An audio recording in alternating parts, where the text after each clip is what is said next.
I think immigrants that move from a non-English speaking country to an English speaking country are some of the bravest people ever. I mean, I moved from Nigeria to Canada, English to English. It doesn't make things any easier, but it just meant that I could navigate the society in a much easier way because I understood what people said. I could communicate. When you move to a new country, you don't speak the language, or you barely speak the language, or you learn to speak the language in a class. Trying to find your way in that country is extremely hard. Extremely hard.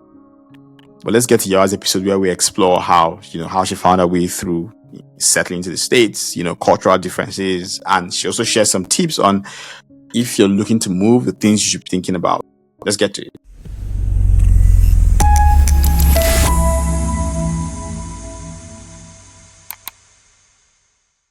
I'll go to the deep end right away. Togo to France, France to the States, that's some journey. Honestly, that's some journey. But let's start with the first leg of your journey. When you are thinking of saying, okay, yeah, I'm going to leave Togo, what was going through your mind at that point in time? How did you decide on you're going to move to France? How did you come up? How did you say, oh yeah, I'm moving to France? What was going through your mind at that point in time? Yeah. No, so first of all, Dozie, thank you for having me. I feel like that's a great, I'm very excited about this podcast. I think you're telling stories of immigrant, and that's very important. About the journey, I actually decided to move. It was a decision that my mother made for me. I was fairly young. I was 4 or 5 years old when we moved to France. So my mother immigrated to France when I was a kid, and that's kind of like the transition. So she didn't ask, "Hey, Yawa, do you want to move to do you want to move to France? Do you want to move to Paris? Do you have an opinion on that?" No, she didn't really ask me. So we just moved to France, and so I grew up in Paris, a little bit outside of Paris, actually, in for those who know, I grew up dans l'Essonne, so it's a department south of France. And for those who are very familiar with France, I grew up in the banlieue, so it's a little bit outside of Paris. So the banlieue, for people who are very interested, it's where most of the diverse population live. So Paris is very, I would say, Parisian in a way, but a lot of people from the diaspora around the world actually live around the banlieues. Banlieue is actually a word that means outside of the wall. So when you think about Paris, the way Paris was built, Paris is like the center, and that historically there were a wall around Paris that delimited Paris inside and the countryside. So banlieue means beyond the wall. So I grew up in the banlieue within a very diverse population. So that's where I'm from.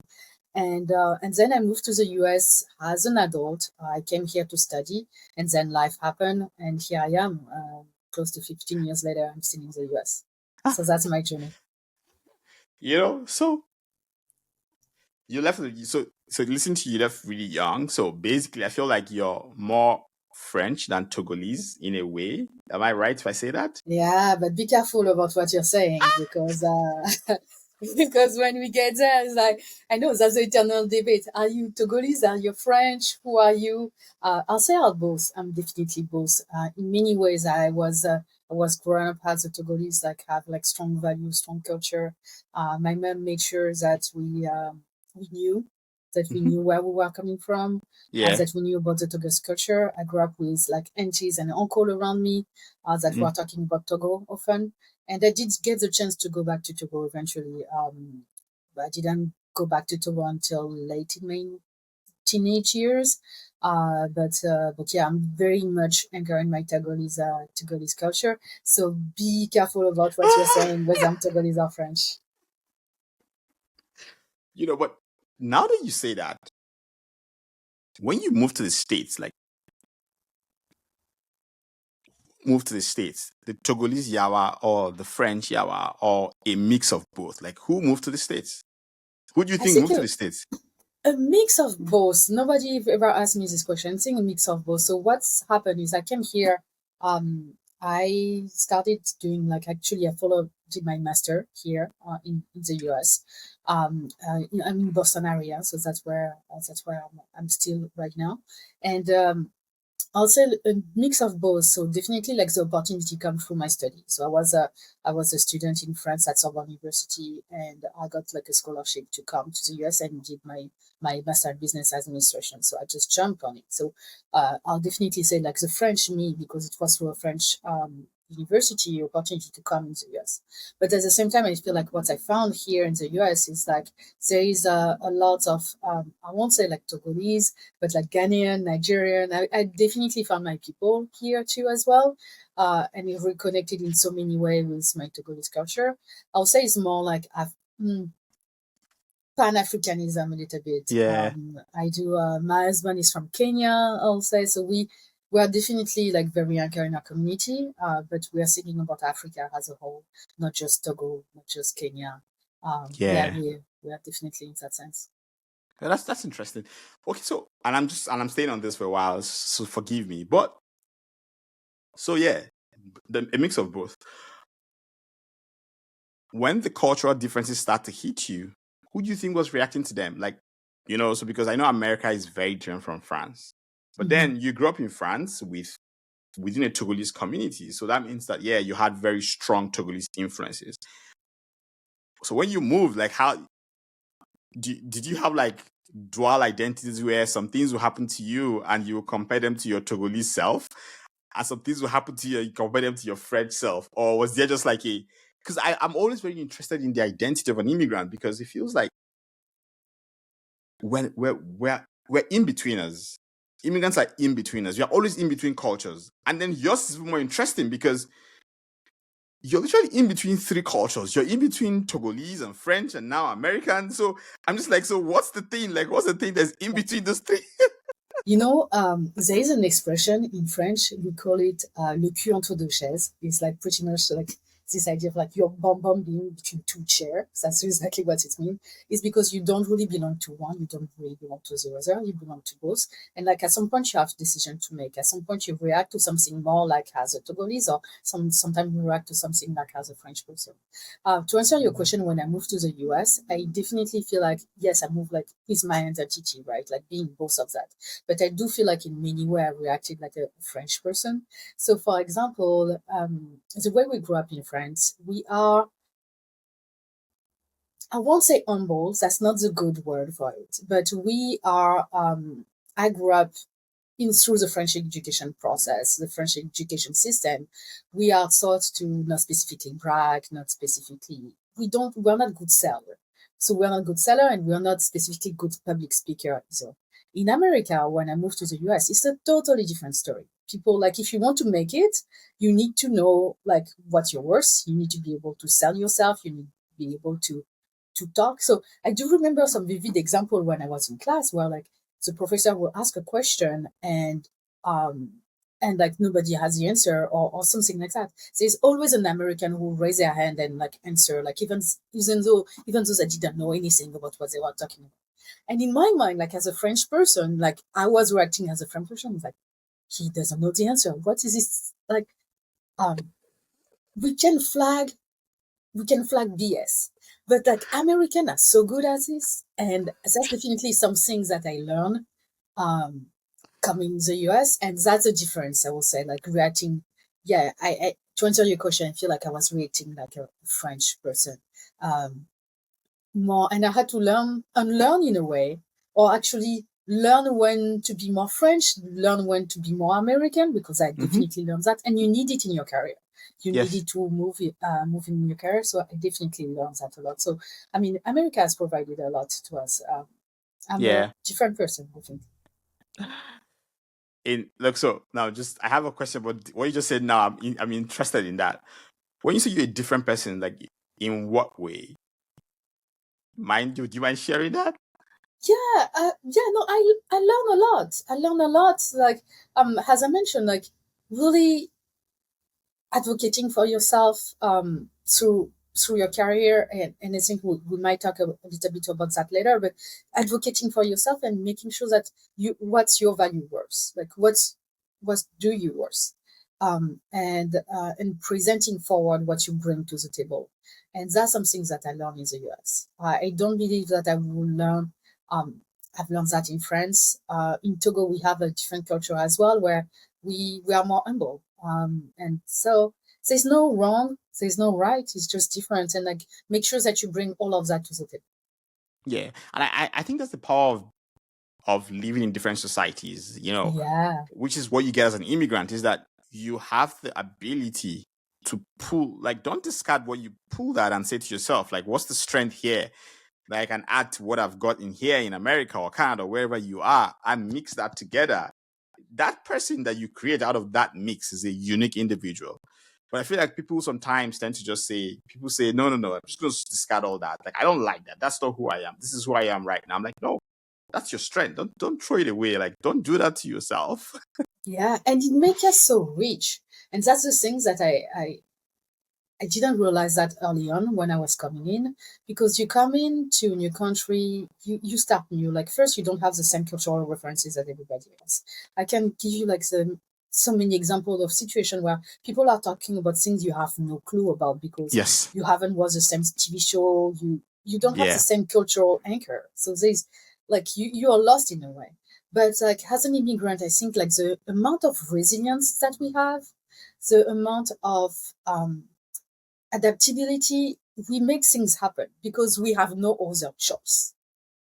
So and that's journey from Togo to France. Even though I was a kid, like I learned a lot through that. And then the continuation of my journey from France to the US, I learned a lot through that as well. So all of that is really like build up a character, and I'm so impressed by immigrant.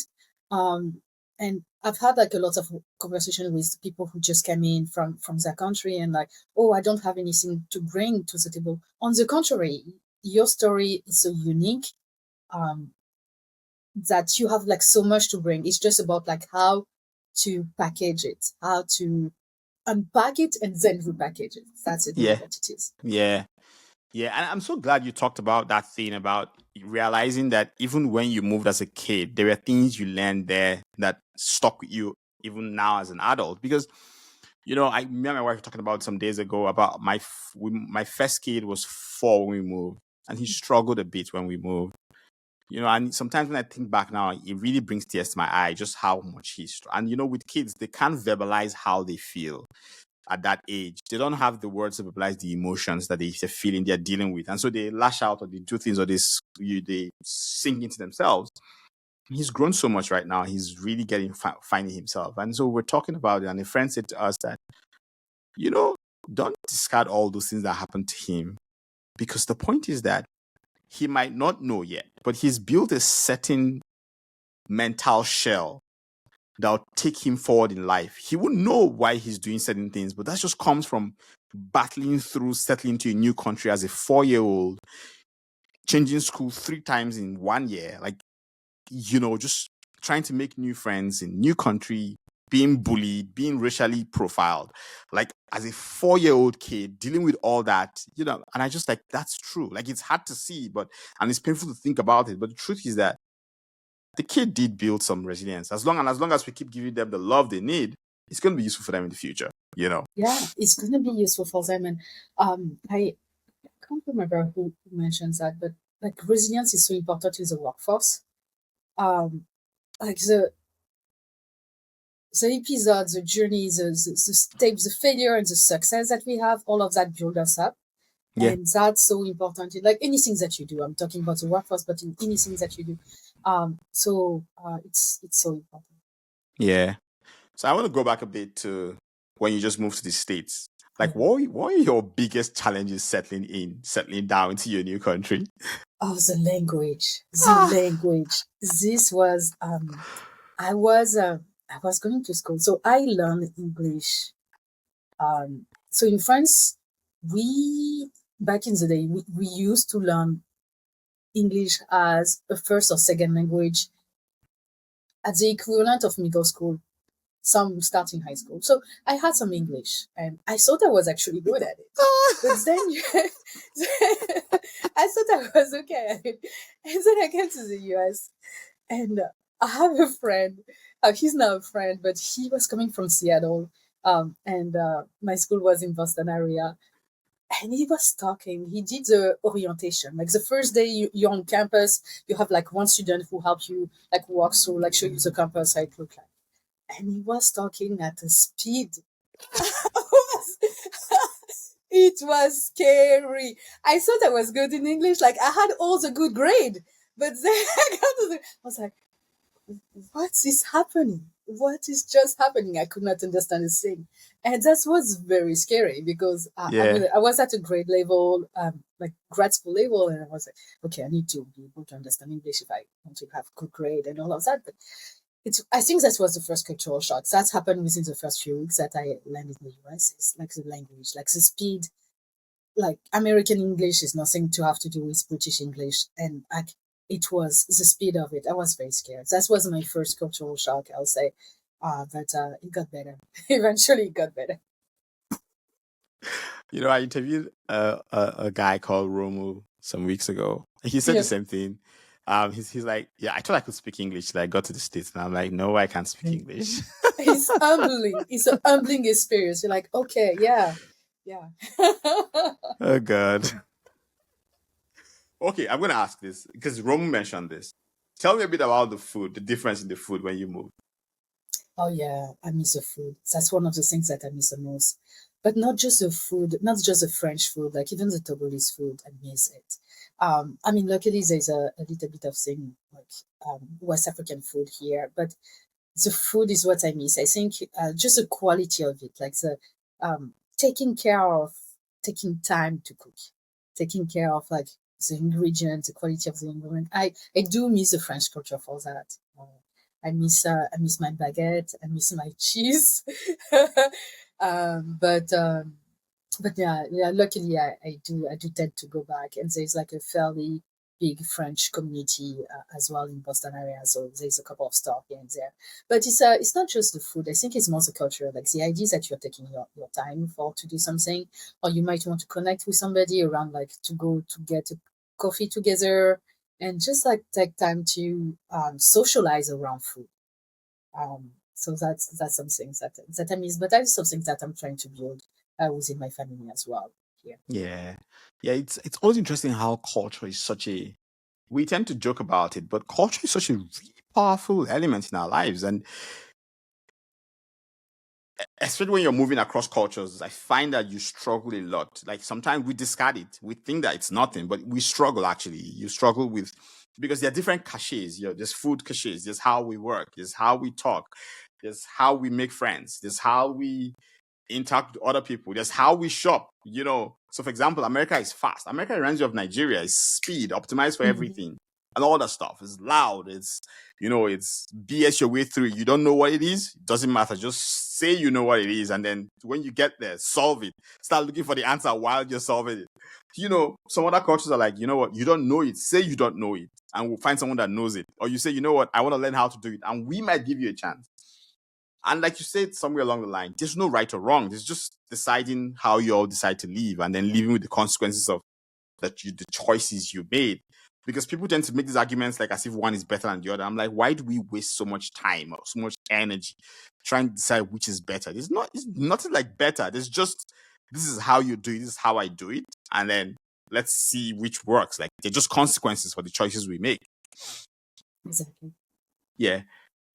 So I almost want to say I feel like you're a second gen immigrant in a way, but in the US you're like a first gen immigrant because it's so different.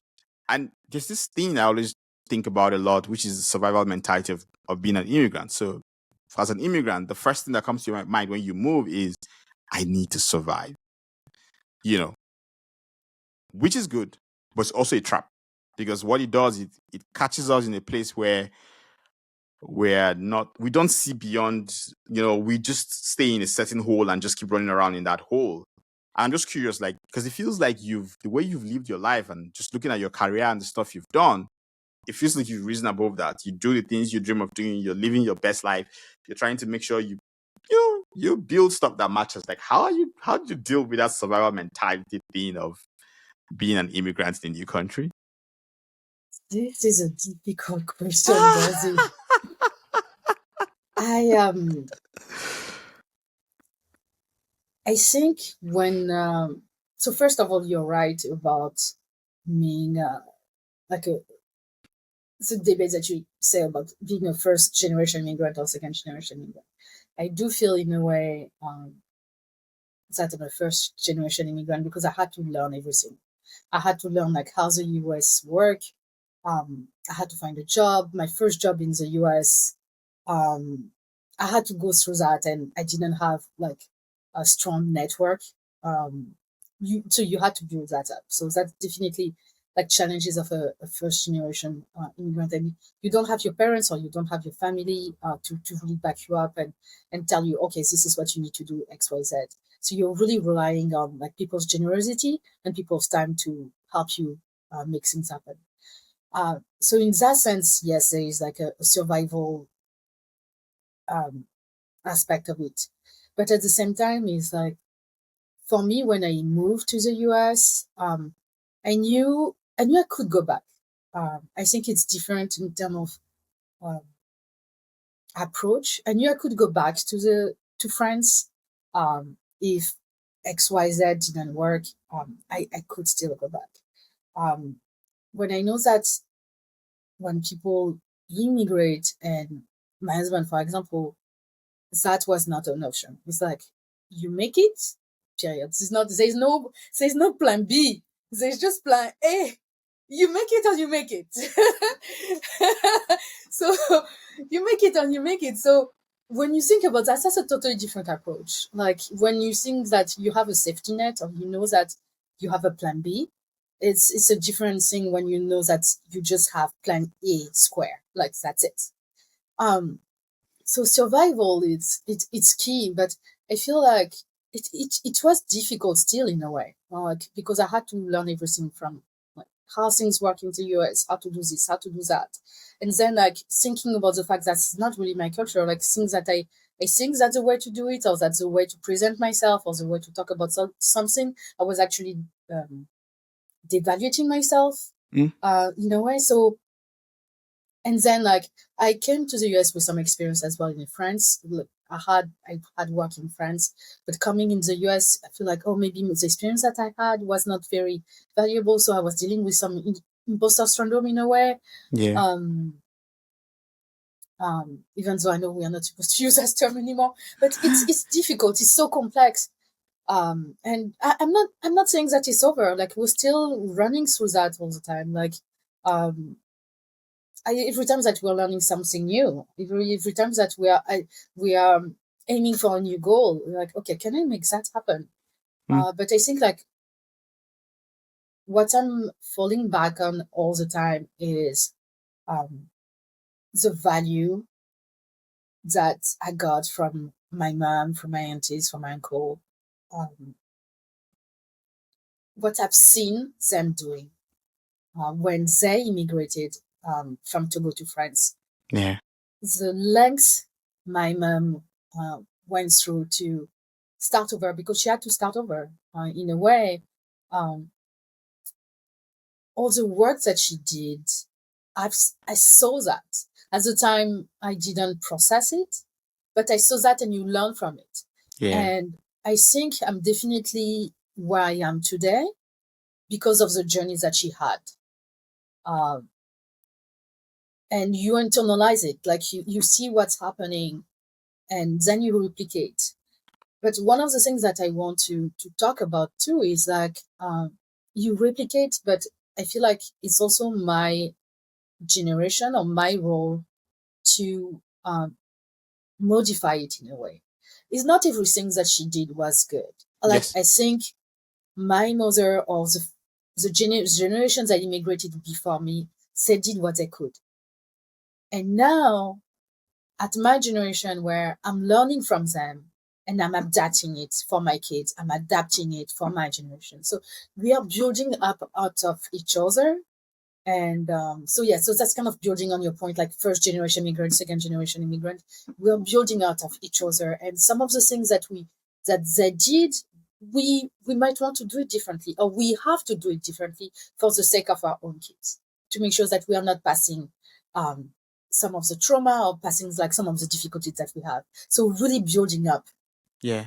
Yes. That's That's really powerful, honestly. And I really like that thing you say about, just accepting that your parents did or those that came before us did what they could do with what they knew at that point in time. And there's no need to sit back and say, oh, you could have done X or blame. No, they did. They moved with the information they had. It's now up to you to say, I'm going to take all the lessons from you.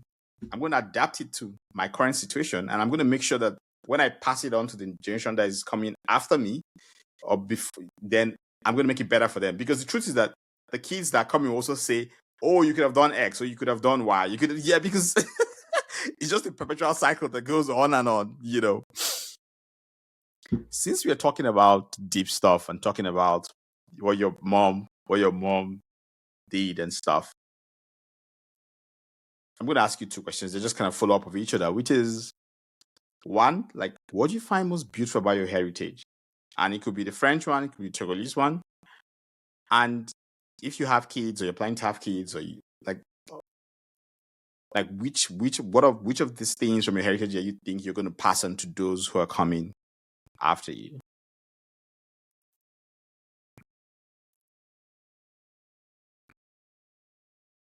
The value of like family values. My family is very dispersed around the world, but like the way we grew up is this idea that we'll be there for each other. And I'm not sure if it's a specific like immigrant thing. I think like culture are different, and you can find the same thing in the US, but it's really that's one of the things that um, my mom like made sure that we know like we are here, we are family, we are here for each other no matter what. And that's the value that I'm trying to pass down to my kids. And I've been thinking about that. Like, what do I want them to know? What do I Yeah. want to pass down? And that's that's really what it is. That's Hmm. really what it is. Like knowing that family will be here for you no matter what, Yeah. uh, and that we matter for each other. Yeah. Just curious. Are your kids American French Togolese? Are they American Togolese? Are they American French? Like, are they American Uh, Togolese Kenyan? they are definitely American. My kids are definitely American. The number of times they just like correct me. So first, sometimes they correct my accent. Like they're like, "Oh no, mommy, this is not how you say things." I'm like, "Sorry, what?" My kids are 100% American, but we do make sure that they are connected to both our culture. One of the things that I will say that I want to do better is to make sure that I pass down like more of the Togolese culture. I'm strong at passing down the French one. Yeah. But I think it's the issue that the second generation immigrant had. Like, it sounds like the culture are two generation up got Yeah. diluted further down, and that's something I need to work on. But my kids are 100% American. Yeah. Yeah. And that thing you said about the cultural, like the generational divide between like the kids, grandparents, the parents in between, cultures diluted as it's going down. It's a battle, to be honest. Like, I don't even have the answer to it, to be honest. Like, it's a battle. Um, so we're just rounding up right now. I want to ask you just one last question, which is, with all you know now and all the things you've done, for anyone who's moving from a non-English speaking country to the States or to an English speaking country, like, what are the few things you think they should do to set themselves up for success? Almost like how do you hit the ground running playbook, that sort of thing. Oh, yeah. I mean, first, the language, number one. I talk about my experience in school. Language is, yeah, you need to go through that. Make sure that you take with your English classes, so that you do what you can to really master it. But I think there's also a cultural shift, a cultural mindset that need to occur. Um, knowing that you can, knowing that you can and that you worth it. That's the experience that you had in the past, no matter what those experiences were. Like, it's really more like life lesson. I feel like in the US or elsewhere in the developed world, even though I don't think that's a term that we should use here, is a lot of things are codified. A lot of things are you're learning through school, you're learning through a certificate, etc., etc. When in some part of the world, it's actually not like this learning is actually not codified. It's more like life lesson. You learn this as you go. So never, never, ever undervalued the past experience that you had. It's all about like packaging that and being able to sell it. Yeah. Um, because immigrants are so rich in their experience. Moving from a French-speaking country to an English country, you did it already. Like Yeah. you did it already. Like Yeah. you're there. Like that's a proof that you You did can like do anything. you could do anything. Like so, the rest it will happen. It will take time, but it will happen.